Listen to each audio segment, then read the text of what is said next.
Writing the Alex Rider books has taken me all over the world and opened many doors. I've met fascinating people, including the astronaut who spent longer in space than any other human being on or off this planet. I climbed a crane outside the Houses of Parliament, went up something like 200 metres above London and operated the controls and had that sort of fun.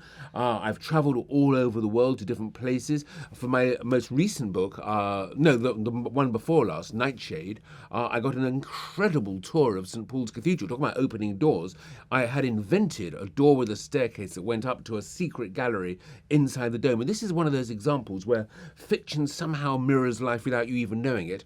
I was taken into St Paul's Cathedral, shown the door, taken up a staircase I'd imagined, into a secret compartment which I did know about inside the dome, and went actually up into the very, very top of that cupola with all the views over London. It was one of the most extraordinary experiences of my life, and it was all down to dear Alex Rider. Yeah, definitely. And so you had that big success, and obviously that continues with the Alex Rider series. But what was it like to go into adults' books after you'd seen those children's ones do so well?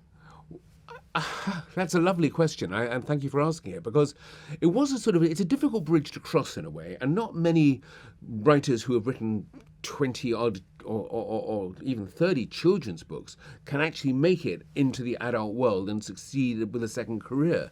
I came to the decision some years ago that being a children's author had a problem, which was that with every year that passed, the audience was a little further away from me.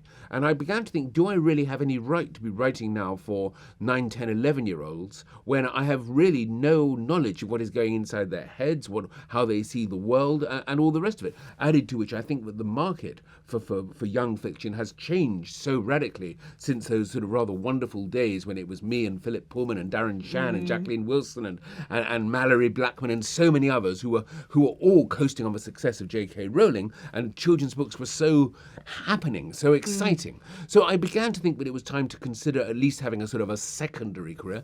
And I'd always wanted to write adult books. Indeed, I did write an adult book quite early on in my career. But making the move as I have done now has been, thank heavens, not as difficult as I imagined, mainly because the Sherlock Holmes books did very well for me. The James Bond continuation novels had a built-in audience, and Hawthorne now has found, I think, a sort of a group of readers who enjoy, looking forward to the next one and reading it. And so I think I have transitioned, if I may use that word, without too much difficulty.